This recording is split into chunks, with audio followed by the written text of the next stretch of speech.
ప్రార్థన. ప్రేమగల మా ప్రభువా, పరిశుద్ధ తండ్రి, గొప్ప దేవ, మహోన్నతుడా, మా రక్షక, మీకు వందనములు, స్తుతులు, స్తోత్రములు సమర్పిస్తూ ఉన్నాం. ఆన్లైన్ లో మీ సన్నిధిలో ఏకీవిస్తున్నటువంటి బిడ్డలను బలపరచండి. విశేషమైనటువంటి మీ కృప మాకు తోడుగా ఉంచి మా ఆత్మను ఉజ్జీవింప చేసి బలపరిచి మీరు మాట్లాడి మహిమను పొందుమని, అతని ఆత్మతో మా హృదయములను మా మనస్సులను నింపుమని, మా పెదవులను నింపుమని, మా ఆత్మలను బలపరుచుమని యేసయ్య నామములో అడుగుతున్నాం తండ్రి, ఆమేన్. ప్రియమైన వారులారా, ఈ ఉదయకాలం 91వ కీర్తన చదువుకున్న తరువాత మనం మన ధ్యానాంశంలోనికి వెళదాం.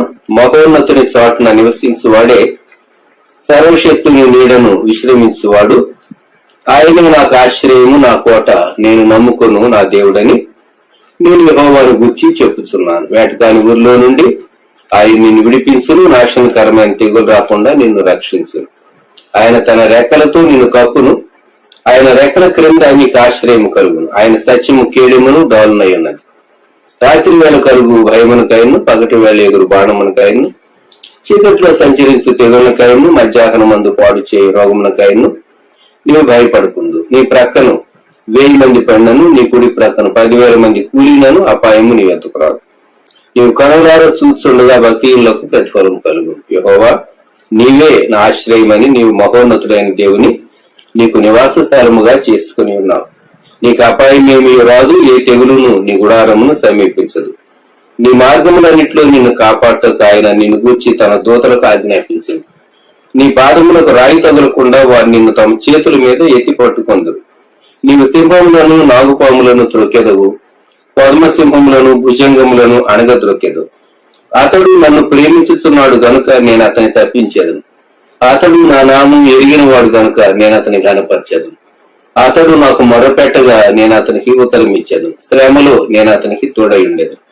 అతను విడిపించి అతని గొప్ప చేసేదను. దీర్ఘాయువు చేత అతనిని తృప్తిపరిచేదను. నా రక్షణ అతనికి చూపించేదను. ఆమేన్. ప్రియమైన వారులారా, ఈ సమయంలో 123వ కీర్తన మొదటి 2 వచనాలు చదువుకుందాం. ఆకాశమందు ఆసీనుడైన వాడా, నీ తట్టు నా కన్నులెత్తుతున్నాను. దాసుల కన్నులు తమ యజమాని చేతట్టును, దాసి కన్నులు తన యజమానురాలి చేతట్టును చూసినట్లు మన దేవుడైన యెహోవా మనల్ని కరుణించే వరకు మన కన్నులు ఆయన తట్టు చూచుచున్నవి. ప్రార్థన. ప్రేమ గల మా తండ్రి, పరిశుద్ధ ప్రభువా, మీకు వందనములు, స్తుతులు చెల్లిస్తున్నాం. ఈ సమయంలో తండ్రి ధ్యానంలో పాలు పొందేటటువంటి మీ బిడ్డలను దీవించి మీ వాక్య భాగములు మా అందరి కొరకు ఆశీర్వదించును, మమ్మల్ని బలపరచుమని యేసుక్రీస్తు ప్రభువా నామములో ప్రార్థిస్తున్నాం తండ్రి, ఆమేన్. ఇశ్రాయేలీయులు యాత్ర కీర్తనలు అనగా వారు యెరూషలేముకు యాత్ర చేసేటప్పుడు పాటలు పాడుకుంటూ మార్గాయాసం తెలియకుండా ఉండటానికి యాత్ర చేసేటటువంటి వారు. అటువంటి కీర్తనలే ఈ కీర్తనలు. ఈ 120, 21, 22, 23, 24, 25, 26 ఆ తర్వాత వచ్చిన కీర్తనలు యాత్ర కీర్తన, యాత్ర కీర్తన. సో జీవిత ప్రయాణంలో వారు పాడుకునేటటువంటి పాట, దేవుని సన్నిధానానికి వారు వెళ్ళేటప్పుడు పాడుకునేటటువంటి పాట. కొన్ని మార్లు దేవుని సన్నిధానానికి వెళ్ళేటప్పుడు దేవుని గురించినటువంటి తలంపులు, ఆలోచనలతో మనసు నింపుకోవటం, సిద్ధపడి వెళ్ళటం ఎంత శ్రేష్టమైంది. ఈ 123వ కీర్తనలో ప్రారంభం, ఆకాశమందు ఆసీనుడైన వాడా, నీ తట్టు నా కన్నులెత్తుచున్నాను. ఒక వ్యక్తి చెప్పిన మాటల వలె కనబడుతూ ఉన్నాయి. ఒక వ్యక్తి దేవునితో తాను, దేవా, నీవు ఆకాశమందున్నావు, నీవు ఉన్నతుడుగా ఉన్నావు, నీవు ఆకాశం నీ సింహాసనంగా చేసుకున్నావు, నీవు పరిపాలన చేసేటటువంటి రాజుగా ఉన్నావు. అంతేకాదు నీకు మనవి చేసేటటువంటి వారికి నీవు దయచేసేటటువంటి వాడవు కనుక నీ తట్టు నా కన్నులు ఎత్తుతున్నాను. కొన్ని మార్లు ఎవరైనా ఏదైనా ఇబ్బందిలో ఉంటే మనకు సహాయం చేసేవారు ఎవరు అని వాళ్ళు ప్రముఖమైనటువంటి వ్యక్తుల గురించి ఆలోచిస్తారు, లేక ప్రాణ స్నేహితుల గురించి ఆలోచిస్తారు, బంధువుల గురించి ఆలోచిస్తారు, పరిచయస్తుల గురించి కూడా ఆలోచిస్తారు. ఎవరు సహాయం చేయగలరు అని చెప్పి మనుషుల తట్టు చూస్తూ ఉంటారు. నీ తట్టు నా కన్నులు ఎత్తుతున్నాను. ఈ సమయంలో మనము దేవుని తట్టు చూద్దామా? దేవా, మేము చాలా మార్లు లోకం తట్టు చూచాం, వ్యక్తుల తట్టు చూచాం, మా సమస్యల పరిష్కారం కొరకు మనుషుల తట్టు చూచాం. అయితే నీవు సర్వోన్నతుడు.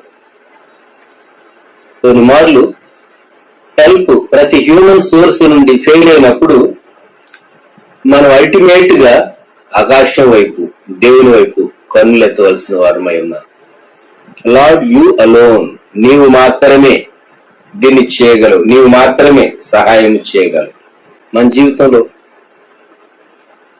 దేవుని పైన మనం ఎంత ఆధారపడుతూ ఉన్నాము అనేది సూచిస్తూ ఉంది. ఆయన పైన ఆధారపడటం, ఆయన తట్టు కన్నులెత్త. ఒక పూలిక ఉపమానం చెప్పబడింది.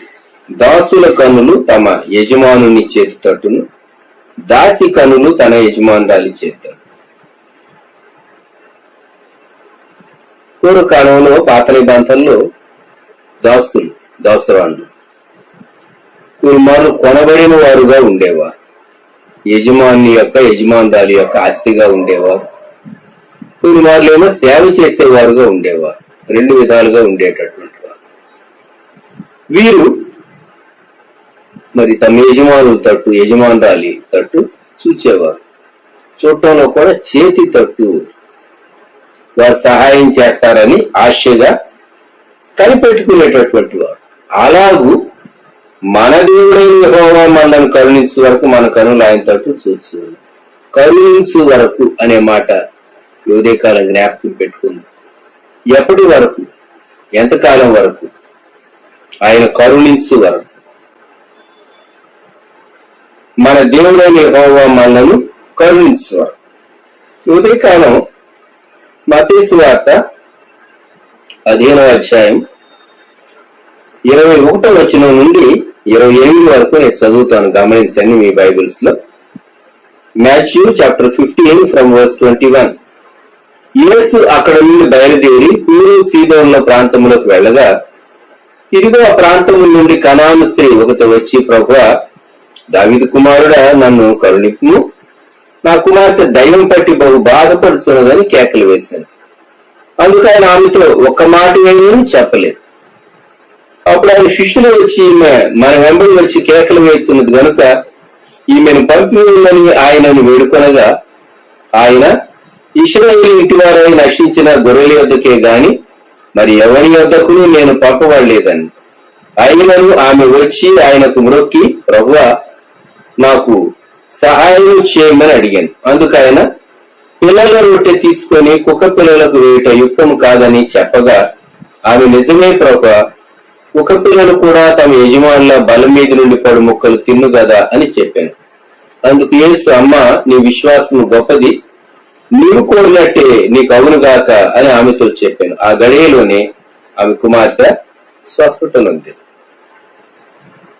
దేవుడు శరీరధారిగా యేసుక్రీస్తు ప్రభు పేరుతో భూమి మీద సంచరించినటువంటి కాలంలో ఆయన యెరూషలేము ప్రాంతాల్లో, అనగా ఇశ్రాయేల్ దేశంలో ఆయన సంచరించారు.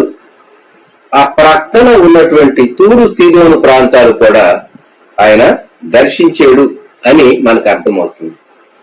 ఈ తూరు సీదోను అన్యులు నివసించేటటువంటి ప్రాంతాలు. మత్తయి సువార్త 15వ అధ్యాయం 21వ వచనం. యేసు అక్కడి నుండి బయలుదేరి తూరు సీదోనుల ప్రాంతములకు వెళ్ళగా, ఆ తూరు సీదోను ప్రాంతాల్లో ఉండేటటువంటి వారు ఎవరు అంటే యూదులు కాదు, యూదేతరులు, కనానీయులు అని చెప్పాలి. అందుకే 22వ వచనంలో కనాను స్త్రీ ఒక ఆమె యేసుక్రీస్తు ప్రభు దగ్గరకు వచ్చింది. ఈ కనాను స్త్రీ ఏమని యేసుక్రీస్తు ప్రభు ఎదుట ఒక పిటిషన్ పెట్టిందో చూడండి.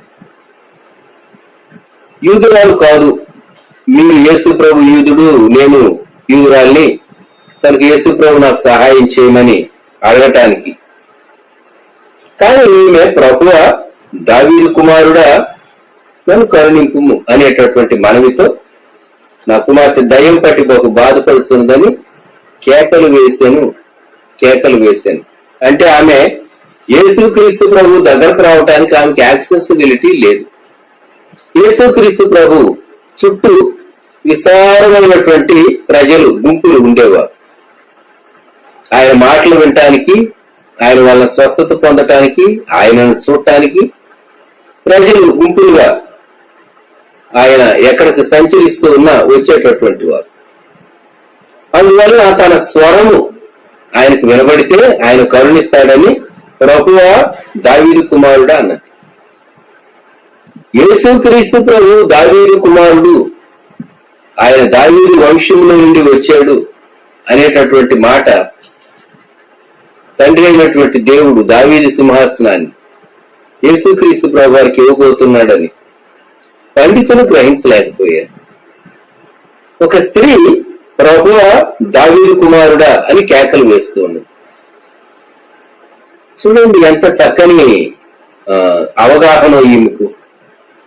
దావీదు రాజు, పాత నిబంధన కాలములో గొప్ప రాజు దావీదు. యూదులను ఒక జనాంగంగా రూపొందించట్లో, ఒక రాజ్యంగా నిర్మాణం చేయటంలో దేవుడు బహుద్భుతమైన రీతిగా దావీదును వాడుకున్నాడు. కనుక అటువంటి దావీదు వంశంలో నుండి వచ్చినటువంటి ఈ కుమారుడు, దావీదు కుమారుడు అయినటువంటి యేసుక్రీస్తు వారు. దావీదు అనేక మందికి సహాయం చేశాడు. దావీదు కుమారుడా, నన్ను కరుణించు అని మరి యేసుక్రీస్తు ప్రభు యొక్క పితరుని పేరెత్తి దావీదు కుమారుడా అని కేక వేస్తున్నాడు. యేసుక్రీస్తు ప్రభు వారు అబ్రహాము కుమారుడగు దావీదు కుమారుడైన యేసుక్రీస్తు ప్రభు వంశావళి అని మత్తయి ప్రారంభించాడు. అబ్రహాము కుమారుడు, దావీదు కుమారుడే యేసుక్రీస్తు వంశావళి మొదటి అధ్యాయంలోనే. మరియ భర్త అయిన యేసేపు దావీదు వంశంలో నుండి వచ్చిన వాడు కనుక యేసుక్రీస్తు ప్రభువుకు దావీదు కుమారుడు అనేటటువంటి పేరు ఉచితమైనదే, తగినదే. రాజుగారి దగ్గరకు వచ్చి మనవి చేస్తుంది అని చెప్పాలి. ఒక విధంగా కొన్ని మార్లు కొంతమంది వ్యక్తుల సహాయానికి వెళ్ళినప్పుడు, అయ్యా మీ పూర్వీకులు వారు చాలా గొప్పవారు, జమీందారులు లేక రాజులు, ఫలాని వంశం వారు, ఎందరికో సహాయం చేసినటువంటి వారు అని వారి పూర్వీకులను గుర్తు చేసి సహాయం అడుగుతూ ఉంటారు. ఇక్కడ ఈ స్త్రీ అదే మెథడ్ ఫాలో అయింది. ఈమె కనానీయురాలు, ఒక అన్యురాలు. యూదులలో అనేకులకు లేనటువంటి గ్రహింపు ఒక అన్యురాలకు వచ్చింది. పురుషులకు లేనటువంటి గ్రహింపు ఒక స్త్రీకి వచ్చింది. ఆ స్త్రీ సమస్య, కుమార్తె దయ్యము పట్టి బహు బాధపడుతున్నది. బహుశా కుటుంబంలో భర్త లేడేమో, లేక ఉన్నా ఒకవేళ ఆ భర్త తాను ఈమెకున్నటువంటి నమ్మకం ఆ భర్త కలుగులేదేమో తెలియదు. కానీ ఈ స్త్రీ బయలుదేరి వచ్చింది. ఈమె చొరవ తీసుకున్నది. తన కుమార్తెకి ఎంతో మెడికల్ గా ఆమె సర్వీస్ డాక్టర్ల చేత, వైద్యుల చేత చేయించి ఉంటుంది. ఎవరు ఆ దయ్యాన్ని వెలగొట్టలేకపోయారు. నా కుమార్తె దయ్యం పట్టి బహు బాధపడుతూ ఉన్నది అంటే ఇది ప్రొలాంగ్డ్ పీరియడ్ అని మనం జ్ఞాపకం చేసుకోవచ్చు. ఈమె చాలా అలసిపోయింది, అయినా తన ప్రయత్నాన్ని విడిచిపెట్టలేదు. ఈమె కేక వేసింది అని లేదు, కేకలు వేసింది. ఒక మారు కాదు, అనేక మారు. కానీ అనేక మారు ప్రార్థన ఒక అంశం కొరకు చేస్తామా? ఎన్నిసార్లు చేయాలండి? దేవునికి తెలుసు కదా, దేవుడు ఎందుకు ఇవ్వడు, దేవుడు ఎందుకు చేయటం లేదు, నెరవేర్చడం లేదు.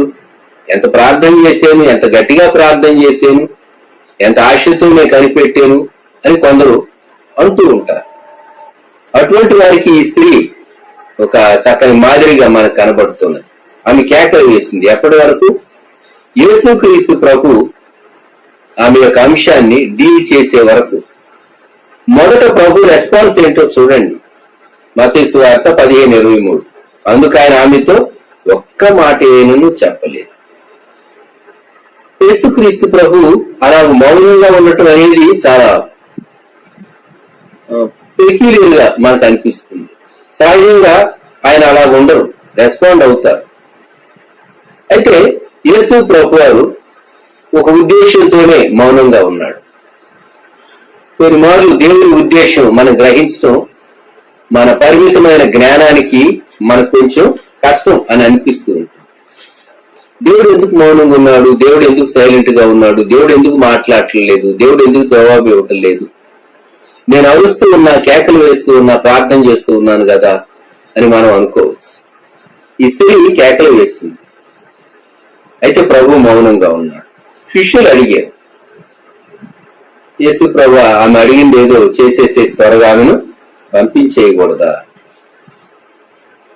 ఆమె కూడా ఆ మాట వింటూ ఉన్నది దూరం నుండి, బహుశా లేక కొంచెం దగ్గరకు వచ్చి. ఆయన ఇశ్రాయేలు ఇంటి వారై నశించిన గొర్రెల యొద్దకే గాని మరి ఎవరి యొద్దకును నేను పంపబడలేదని. మొదట ఆయన వాగ్దాన ప్రకారం యూదులకు రక్షకుడు, అన్యులకు రక్షకుడు. ఇది అద్భుతం. యేసుక్రీస్తు ప్రభువారు అందరినీ రక్షించడానికి, యేసుక్రీస్తు అందరికీ ప్రభు. ఆయన అందరినీ రక్షించడానికి, అందరి కొరకు శిలువలో ప్రాణం పెట్టడానికి వచ్చాడు. అయితే యూదులను ఆయన ప్రత్యేకంగా ఏర్పాటు చేసుకున్నాడు కనుక, యూదా జనాంగాన్ని ఏర్పరచుకున్నటువంటి ప్రియ ప్రభు ఆయన, నేను ఇశ్రాయేలు ఇంటి వారి వద్దకే వచ్చాను, వారికి సహాయం చేయటానికి అని అన్నాడు. ఈ రెస్పాన్స్ ఎలా ఉన్నదో చూడండి. 25వ వచనం. అయినను ఆమె వచ్చి ఆయనకు మ్రొక్కి. ఇంకొకరైతే ఆ జవాబు విని చటాల్లో వెళ్ళిపోవాలి. ఈయన వాళ్ళ కులస్తులకేనట, వాళ్ళ మతస్థులకేనట, యూదా మతస్థులకు, బయట వారికి ఎవరికి సహాయం చేయడట, ఇశ్రాయేలీయులకేనట, తూరు సీదోను ప్రాంతాల్లో వారికి ఆయన సహాయం చేయడట అని కొందరు వినేటట్టుగా గట్టిగా మాట్లాడి వెళ్ళిపోయి కూడా ఉండొచ్చు ఇంకొకరైతే.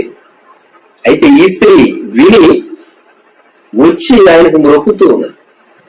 ఎక్కడి నుండి వచ్చింది విధేయత? తను ఒక విధంగా యేసు ప్రభువు చిన్నపుచ్చే మాట అన్నారు. ఇంకొకరైతే యేసు ప్రభువా, నేను స్త్రీని, ఒకదాన్నే వచ్చాను, నిస్సహాయురాలుగా వచ్చాను, శ్రమలో వచ్చాను, కేక వేసాను. పురుషులు కేక వేయటం వేరు, స్త్రీ కేక వేయటం వేరు. ఎక్కువ మంది పురుషులు ఉన్నటువంటి స్థలంలో ఒక స్త్రీ కేక వేయటం వినేవారికి కొంచెం వింతగానో ఎబ్బెట్టుగానో ఉండొచ్చు. అయినా ఈమె ధైర్యం చేసింది. ఆమె సమస్య అటువంటిది. అయితే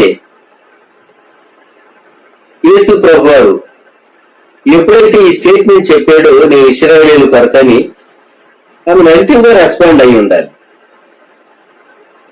అయితే మాకేమీ లేదా, మాకేం సహాయం చేయరా, మేము నిరాశతో వెళ్ళిపోవలసిందేనా, అసలు ఈ ప్రాంతాలకు మీరు ఎందుకు వచ్చారు, మాకు సహాయం చేయనప్పుడు అని ఆర్గ్యుమెంట్ పికప్ చేసుకోవచ్చు.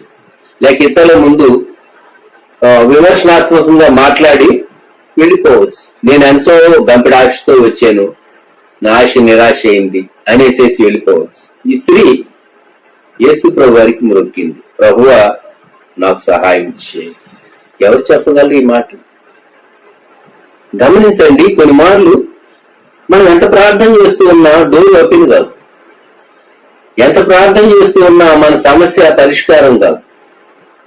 ఎంత ప్రార్థన చేసి దేవుని సన్నిధిలో మనము ఆయన వైపు చూచినా ఆయన మొదట మౌనంగా ఉంటాడు, ఆ తర్వాత ఏమో ఇది మీ సమయం కాదు, ఇది మీ కొరకు కాదు అన్నట్టు దేవుడు జవాబిస్తే మనలో రావాల్సింది ఏంటి?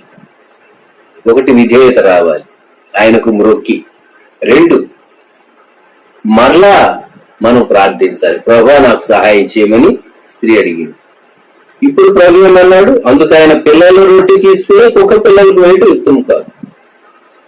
ఈసారి ఇంకా యేసుక్రీస్తు ప్రభువారు ఆమెను మరి కుక్క పిల్లలతో పోల్చారు. యూదులేమో పిల్లలు, మేమేమో కుక్క పిల్లలమా? మీ దృష్టికి మేము ఎలా కనబడుతున్నాం ప్రభా అని ఈమె అనవచ్చు, లేక మనసులో అనుకోవచ్చు. కానీ ఆ భావాలు ఇవి రానివ్వలేదు. దయ్యం కుమార్తెను పట్టింది కానీ తల్లిని పట్టలేదు. తల్లి మనసులో దేవునికి వ్యతిరేకమైనటువంటి భావాలు, ఆలోచనలు తీసుకుని రాలేకపోయింది. ఈ స్త్రీ ఏమంటుందో చూడండి. ఆమె నిజమే ప్రభువా, నిజమే, పిల్లల రొట్టె కుక్క పిల్లలకు వేయకూడదు, అది యుక్తం కాదు. కానీ కుక్క పిల్లలు కూడా తమ యజమానుల బల్ల మీద నుండి పడు ముక్కలు తినును గదా అని చెప్పారు. చక్కని జవాబు చెప్పిందండి ఈమె. ఎంత చక్కని జవాబు! మీరు భోజనం చేసినప్పుడు ముక్కలు క్రింద పడితే కూర్చున్నటువంటి ఆ ముక్కలు కుక్క పిల్లలకు వేస్తారు కదా, బయట ఉండే కుక్క పిల్లలకు. కుక్క పిల్లలు ప్రియంగా వాటిని తింటాయి. అలాగే ప్రభా, మరి కుక్క పిల్లలు కూడా ముక్కలు, రొట్టె ముక్కలు తింటాయి కదా, మమ్మల్ని అలాగే అనుకో, నాకు సహాయం చేయి అని ఎప్పుడైతే అన్నదో 28వ వచనం. అందుకు యేసు, అమ్మ నీ విశ్వాసము గొప్పది. ఇంగ్లీష్ లో ఉమన్ అని ఉంటుంది. ఓ స్త్రీ, నీ విశ్వాసము గొప్పది. ఆమె ఎటువంటి నమ్మకంతో ప్రభు దగ్గరకు వచ్చిందో అది ప్రభు రుజువు పరచాలనుకున్నాడు. ఒక విధంగా ప్రభు ఆమెను తగ్గించినట్టుగా కనబడుతూ ఉన్నది, కానీ ప్రభు ఆమె యొక్క విశ్వాసాన్ని బయటకు తెచ్చి ఆమెకు గౌరవాన్ని అధికం చేశాడు. నీ విశ్వాసం గొప్పది, నీవు కోరినట్టే నీకు అవును గాకని ఆమెతో చెప్పాను. ఆ గడియలోనే ఆమె కుమార్తె స్వస్థత ఉంది. ఆ గడియలోనే ఎలాగ అర్థమైంది? యేసు ప్రభు ఈ మాట చెప్పిన తర్వాత ఆమె నమస్కారం చేసి ఉంటుంది, బయలుదేరి వెళ్ళి ఉంటుంది. ఆమె అక్కడ నుండి బయలుదేరి వెళ్ళటానికి సమయం ఎంత పట్టిందో, అరగంట పట్టిందా, గంట పట్టిందా, గంటన్నర పట్టిందా, 2 గంటలు పట్టిందా? సమీపం నుండి, ఆ ప్రాంతం నుండి వెళ్ళిన తర్వాత తన కుమార్తె దగ్గర ఎవరో ఉంచి వచ్చి ఉంటుంది. తన కుమార్తె చాలా సోబర్గా, చాలా ఆరోగ్యకరంగా, ముఖంలో తేడా కనబడుతూ ఉంటుంది. తన కుమార్తె యవనస్తురాలు అయి ఉండాలి. బాగుపడ్డట్టుగా ముఖం చూడగానే అర్థమైపోయి ఉంటుంది. ఎవరి కేర్కైతే అప్పగించారో వారిని అడిగి ఉండాలి, ఏమని, ఎప్పుడు ఈమె బాగైంది, ఎప్పుడు ఈమెకు ఆరోగ్యం కలిగింది అని అన్నప్పుడు, ఏ గడిలోనైతే యేసుక్రీస్తు ప్రభువారు నీ కుమార్తె స్వస్థత పొందింది అని చెప్పాడో ఆ సమయంలోనే అని తనకు అర్థమైంది. నీవు కోరినట్టే నీకు అవును గాక. ప్రభు చెప్పినటువంటి సమయం, కుమార్తె ఇక్కడ బాగుపడినటువంటి సమయం టాలీ చేసుకుంటే సరిపోయింది. ఈ ఉదయకాలం మనం జ్ఞాపకం చేసుకోగలిగేటటువంటి మాట,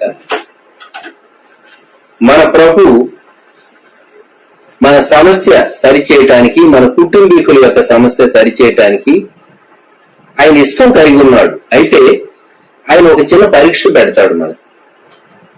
ఈ స్త్రీకి పరీక్ష పెట్టినప్పుడు పరీక్షలో ఆమె పాస్ అయింది.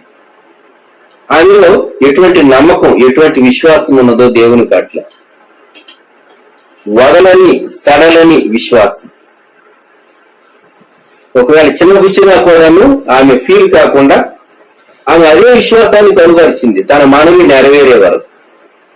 అటువంటి విశ్వాసంతో ఈ ఉదయకాలం మనం ప్రభు వైపు చూద్దామా? దేవా, ఈ పరిస్థితులన్నిట్లో నుండి, ఈ సమస్యలన్నిట్లో నుండి, ఈ కష్టాలన్నిట్లో నుండి, ఇబ్బందులన్నిట్లో నుండి, ఇరుకుల్లో నుండి, వ్యాధుల్లో నుండి, బాధల్లో నుండి దేవా నీవు మాకు సహాయం చేయాలి. నీవు తప్ప మేము ఎవరి దగ్గరికి వెళ్ళగలం. ఆకాశమందు ఆసీనుడైన వాడా, నీ తట్టు నా కనులు ఎత్తి ఉన్నానని కీర్తనకారుడు 123లో చెప్పినటువంటి మాట మనం జ్ఞాపకం చేసుకుందాం. దయచేసి తలలో ఉంచుదాం, ప్రార్థన చేసుకుందాం.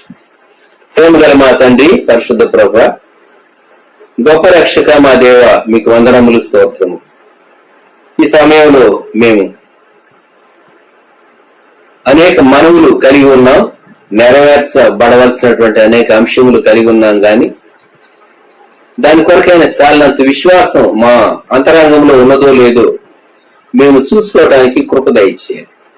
మా అంశం నెరవేరే వరకు పట్టు విడవక ఆశతో మీ చేతి తట్టు, మీ నోటి మాట తట్టు, మీ వాక్యం తట్టు, మీ వాగ్దానం తట్టు, దేవా మీ కనికరం తట్టు, మీరు చేయి చాపునట్లుగా, మీరు మాట సెలవిచ్చినట్లుగా మీ తట్టు మేము చూడగలిగేటటువంటి కృప ఆ కణాను స్త్రీ ఎలాగైతే పొందగలిగిందో అలాగే తండ్రి మేము మీ నుండి పొందుటప్పుడు నీ కృప మాకు తోడుగా ఉంచండి. మా విశ్వాసాన్ని అధికంచేయండి, మా పట్టుదలను అధికంచేయండి, మా ప్రార్థనను అధికంచేయండి. మీతో మమ్మల్ని మేము తగ్గించుకోవటానికి ఆమె ఎలాగైతే కేకలు వేసిందో అలాగే మా జీవితంలో మేము మానక మీ సన్నిధిలో ప్రార్థన చేయడానికి కృప దయచేయండి. ఉదయకాలం ఛానల్లో వీక్షించేటటువంటి మీ బిడ్డలను, వారి కుటుంబాలను దీవించి బలపరచండి. తోడయండి, మహిమను పొందండి. యేసుక్రీస్తు ప్రభు వారి శ్రేష్టమైన నామములో ప్రార్థించి స్తుతించి అడుగుతున్నాము తండ్రి, ఆమేన్. మన ప్రభు అయిన యేసుక్రీస్తు వారి కృప, తండ్రి అయిన దేవుని ప్రేమ, పరిశుద్ధాత్మల అన్యోన్య సహవాసం సదాకాలం సంఘమునకు తోడై ఉండును గాక. ఆమేన్.